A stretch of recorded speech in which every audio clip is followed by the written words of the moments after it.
కాదమ్మా, మీరు రేడియో దాంట్లో చేసిరు, సీరియల్స్, మూవీస్, ఇన్ని గనం అసలు ఎట్లా పాసిబుల్ అసలు? అది ఏమో నాకే తెలియటం లేదు నాన్న, నాకే అర్థం కాన. నాకు నేనే ఒక్కొక్కసారి ఇలా గిల్లుకుంటాను, నేనేనా విజయలక్ష్మి కాదా? విజయలక్ష్మి నేనేనా ఇవన్నీ చేస్తున్నది, నేనేనా ఇంత పేరు ప్రఖ్యాతులు తెచ్చుకున్నది కాదు, పొందుతున్నదాన్ని. ఇది నిజమా?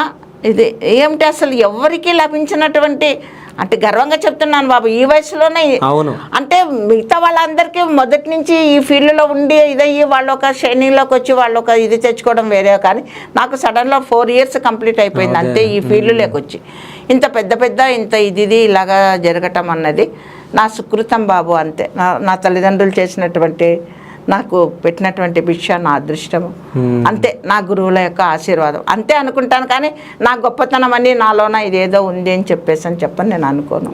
అది నిజంగా అంటే నా అదృష్టంగా నేను భావిస్తాను. సో ఈ 4 సంవత్సరాల్లో చాలా చేసారు మీరు, అంటే నాకు తెలిసి 50+ మూవీస్ ఉంటాయా? ఎన్ని చేశారు? 70-75 మూవీస్ చేశాను బాబు. దాంట్లోనే ఒక 50 మూవీస్ పెద్ద హీరోలు, పెద్ద డైరెక్టర్లతో చేశాను.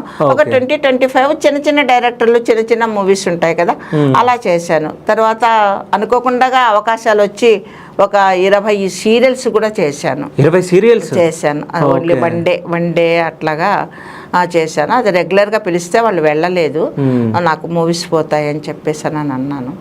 దాంట్లో కూడా వాళ్ళు ఎంతో బాగా చూసుకున్నారు, ఎంతో ఇదిగా మంచి క్యారెక్టర్సే ఇచ్చారు. ఇంకా ఇప్పుడు కొంచెం లెంగ్తీ క్యారెక్టర్ పడితే సినిమాలలోన ఇంకొంచెము పేరు తెచ్చుకోవాలనే ఆశ ఉంది బాబు. లేదు, మీకు పేరు వచ్చేసింది కూడా సగం నాకు తెలిసి. అది నేను అనుకోవటం లేదు నాన్న. ఇంకా మంచిగా, ఇంకా బాగా ఇది చేసుకొని మంచి క్యారెక్టర్ పడి, అదే అమ్మది క్యారెక్టర్ ఇలా చేశారు, ఇలా గుర్తుండిపోయారు అన్నట్లు ఉండాలి అనేది ఒక ఆశ ఉంది. ఓకే. అసలు ఈ యాక్టింగ్ సైడ్ ఎందుకు రావాలనుకున్నారు? ఎట్లా వచ్చారు అసలు? అది చెప్పాను కదా, చిన్నప్పటి నుంచి నాన్నగారు కూచిపూడి డాన్సరు ప్లస్ లాయరు చేయాలన్న, అవి రెండు ఇదైపోయినాయి. ఆ తర్వాత మామూలుగా చూసిన వాళ్ళు, అప్పుడప్పుడు కలిసిన వాళ్ళు, అసలమ్మా మీరు మాట్లాడుతూ ఉంటే మీ ఫేస్లో ఫీలింగు, మీరు చేస్తూ అభినయం చేస్తూ మీరు మాట్లాడటము, ఇదంతా అది మీకు స్వస్థంగా వచ్చింది తల్లి. అది ఎట్లా అబ్బిందో ఏమో, అంటే ఏమో నాకు కూడా తెలియదు. అంటే అప్పటికి కూడా నాకు ఇంకా దీనిపైన ధ్యాస లేదు. తర్వాత మా ఫ్యామిలీ ఫ్రెండ్ KBS కుమార్ గారు అని ఉన్నారు కర్నూలులోనే. ఆయన ఫ్రెండ్ ఒక అబ్బాయి ఇండిపెండెన్స్ సినిమా తీయాలని చెప్పేసి అని ఆయన దగ్గరికి వెళ్ళి, మీకు ఎవరైనా తెలిసిన వాళ్ళు ఉంటే అంటే, ఒక ఆవిడ ఉన్నారు కూచిపూడి డాన్సర్ ఆవిడ, ఆమె అసలు మాటలలోనే ఇదిలో ఉంటారు అభినయం, అది కూడా. ఆమెను పోయి అడగండి, ఆమె చేస్తారో లేదో నాకు తెలియదు, నేను చెప్పినానని చెప్పండి, వెళ్ళి కన్సల్ట్ కానీ. డి నాగశశిధర్ రెడ్డి మహానుభావుడు, నాకు ఫస్ట్ అవకాశము ఈ ఫీల్డ్లోకి ఫస్ట్ అడుగు తొలిమెట్టు చూపించిన మహానుభావుడు. DNS డైరెక్టరు, సినిమాలు కూడా తీశారు అక్కడ కర్నూలులో 2-3 సినిమాలు. ఫస్ట్ నేను ఇంకా లా చేసేటప్పుడు 2016లోన వన్ సైడ్ లవ్ అని ఇండిపెండెన్స్ ఫిలింలో అమ్మగా అవకాశం ఇచ్చాడు.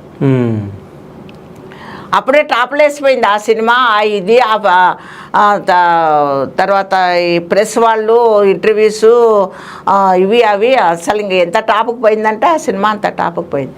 ఆ తర్వాత ఊళ్ళో వాళ్ళే ఎవరో వీళ్ళు డైరెక్టర్స్ తీస్తుంటారు కదా, అట్లాగా చిన్న సినిమాలు అట్లాగా తీశాను. అప్పటికి కూడా ఇంకా ఈ పెద్ద సినిమా అంటే నా ఉద్దేశం ఏమి, పెద్ద సినిమాలకు పోవాలంటే డబ్బు ఉండాలి, పేరు ఉండాలి, వెనక బ్యాక్గ్రౌండ్ ఉండాలి, ఇవన్నీ ఏమున్నాయి. అంత దూరం హైదరాబాద్కి పోయి అంత వాటిలో యాక్ట్ చేసేంత ఇది నేను కనీసం దానిపై వైపు కూడా నేను ఇది కాలేదు. ఆ తర్వాత ఈ షార్ట్ ఫిలిమ్స్ చూసిన వీళ్ళు కొంతమంది కన్సల్ట్ అయ్యారు. ఆ తర్వాత నేను ఒక బాబుని పెంచుకున్నాను. అమ్మ నాన్న చనిపోయారు, బంధువుల అబ్బాయిని నేను పెంచుకున్నాను. ఆ అబ్బాయికి కూడా కూచిపూడి చాలా చాలా ఫెయిర్గా, చాలా అందంగా ఉంటాడు. ఇప్పుడు వయసు 28 or 29 years. తనను కూడా నా కళల పంటగా నేను చూసుకోవాలని చెప్పని తన చదువు అయిపోయిన తర్వాత తనను MA కూచిపూడి ఇక్కడ పొట్టి శ్రీరాములు యూనివర్సిటీలోన జాయిన్ చేశాను. కంప్లీట్ అయిపోయింది. ఇప్పుడు డాక్టరేట్ చేస్తున్నాడు. చాలా programmes out of states, out of districts అట్లాగా తన ప్రోగ్రామ్స్, తన పిల్లలంటే తన స్టూడెంట్స్తో ప్రోగ్రామ్స్. కాదు, రీసెంట్గా మీరు శిల్పకళా వేదికలో మీరు కూచిపూడి డ్యాన్స్ చేసిర్రు మీరు కదా? చూసారా? ఎందుకు చూడమండి, నేను అక్కడికి వచ్చిన ఉంటే మీరు చూసాం మిమ్మల్ని. అయ్య బాబోయ్, అవును బాబు, 30 years తర్వాత మరి కాలుకు గజ్జె కట్టాను. కానీ ఆ రోజు అనుకున్నా, అంటే ఇంత ఏజ్లో కూడా ఇంత ఎనర్జీ ఇట్లా ఎక్కడి నుంచి వచ్చిందా అని చెప్పేసి అప్పుడే అనుకున్నా. ఇంటర్వ్యూ ప్లాన్ చేయాలి అమ్మది, ఎట్లా అయినా ప్లాన్ చేయాలని చెప్పేసి అనుకున్నా. అంటే అక్కడ మీతో పాటు డాన్స్ చేసింది మా బాబు ప్రశాంత్, బిట్టు ద గ్రేట్. కాదు, అక్కడ ఇద్దరు లేడీ గెటప్ లో ఉన్నారు కదా. ఆయన సత్యభామగా ఉన్నాడు. ఓకే.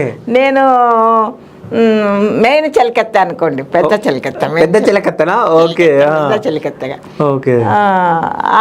ఆయన కృష్ణుడు, సత్యభామ కృష్ణుడు ఎక్కడున్నాడు అని వెతుకుతూ ఉంటే ఎక్కడున్నాడు అని చెప్పేసి నేను ఆమెను క్వశ్చన్ చేస్తానన్నమాట. అంటే ఇప్పుడు నేను ఈ వయసులోనే జత్తులు వేసి అది వేసి ఇది వేసి చేసేంత, జత్తులు అంటే చాలా స్పీడ్గా ఉంటాయి అనమాట. అది కూడా 30 years అయింది నేను ఆ డాన్స్ ఇదైపోయి. నేను ఎలాగంటే ప్రోగ్రామ్ చేసేటప్పుడే స్టేజ్ పైన కింద పడి కాలు కొంచెం ఇదైపోయి అప్పటి నుంచి డాన్స్ చేయకూడదు అన్నారు డాక్టర్ గారు, లేదా కాలు పడిపోతుంది అన్నారు. అప్పటికి వదిలేసేసుకున్నాను. 1993లో లాస్ట్ అనమాట. అంటే దగ్గర 30 years అయింది. అమ్మ ఒకసారి ప్రోగ్రామ్ ఇద్దామంటే, వద్దులేనన్నా ఎందుకు అట్లా అంటే, లేదు ఇవ్వాలి, ఖచ్చితంగా ఇవ్వాలి అని చెప్పని తనే బలవంతం చేసి తన చేతులతోనే గజ్జెలు కట్టి నాకు అక్కడ ప్రోగ్రామ్ ఇప్పించాడు. బాగా హైలైట్ అయింది అది కూడా. అంటే ఒక పదం చేసామన్నమాట, ఒక పెద్ద జతులు ఉన్నది కాకుండా పదం, దాంట్లోన జావళీలు పదాలని కూడా ఉంటాయి. పదం చేశాను అనమాట. ఎవడే అనే ఆ పదాన్ని యాక్ట్ చేసాము. అది బాగా హైలైట్ అయింది. ఇంకా అమ్మ ఇది మొదలు మాత్రమే, ఇంకా ఇది కొనసాగింపు ఇంకుంది. ఈ ప్రయాణం ఇంకా కొనసాగాలి, ఇదొక్కటే అనుకోవద్దు, మళ్ళా కొనసాగాలి అన్నాడు. సరే నాన్న, ఆ నటరాజస్వామి యొక్క దయ, నీ అభిమానము రెండు కలిస్తే అవుతుంది అంతే. ఓకే. అలాగా ఆ శిల్పారామంలోన, కానీ శిల్పారామంకు ప్రోగ్రామ్స్కు పోయేటప్పుడు చూసేటప్పుడు బాబు స్టూడెంట్స్ ఇచ్చేటప్పుడు అక్కడ నేను ఊహించుకునేదాన్ని. ఒకప్పుడు అంటే మీరు పర్ఫార్మెన్స్ చేయకముందు, ఈ పర్ఫార్మెన్స్ చేయకముందు, కానీ అడగడానికి భయం అన్నమాట. ఇదే చేస్తానో లేదో, ఎందుకులే ఇప్పుడు అడగటం, వాడు అడిగినప్పుడు చూద్దాంలే అని అనుకున్నాను. ఇంకా తనకే ఆశ పుట్టింది, తనే అడిగాడు. అసలు ఎప్పటి నుంచో అనుకుంటున్నానమ్మా, ఇది కావటం లేదు అట్లా అనేసాడు. అట్లాగా ఆ కోరిక కూడా నెరవేరింది బాబు. ఇంకా నేను చేయాల్సిన పని, నా జీవిత చరిత్ర రాయాలి. ఓకే. అది ఎట్లాగా, పుట్టినప్పటి నుంచి నాన్నగారు చనిపోయే వరకు 10 ఏండ్లు, అదొక అధ్యాయము. ఆ 10 ఏండ్ల తర్వాత నెక్స్ట్ 10 ఏండ్లు నా చదువు, నా కథ, నా ఇది 10 ఏళ్ళు, తర్వాత 10 ఏళ్ళు, అట్లా 10 ఏండ్లకు లాగా ఇప్పుడు అంటే 80 వచ్చే లోపల ముగించాలి. 8 పుస్తకాలు వస్తాయా? 8, 10 ఏండ్లకు ఒకటిలాగా 8 పుస్తకాలు.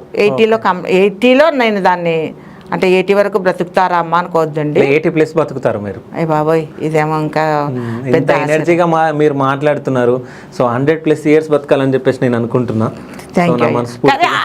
అలా బాలాశీర్వాదం బ్రహ్మాశీర్వాదం అని అంటారు. అంటే బాలుడని ఎందుకంటున్నా, నాకంటే చిన్నవాడు కనుక బ్రహ్మ ఎట్లా ఆశీర్వాదం ఇచ్చినట్లనే మీరు కూడా బాలలు ఇస్తే నాకు అంతటి ఆశీర్వాదం ఇవ్వండి. అది కూడా అది ఇవ్వటము ఆరోగ్యంగా 100 ఏళ్ళు ఎవరి చేతికి దొరకకుండా మంచిగా ఇలాగే చేసుకుంటూ ఇలాగే ఇచ్చుకుంటూ ఉండండి అమ్మా అని చెప్పి ఆశీర్వాదం ఇవ్వండి. దాని వెంట ఇది కూడా రావాలి.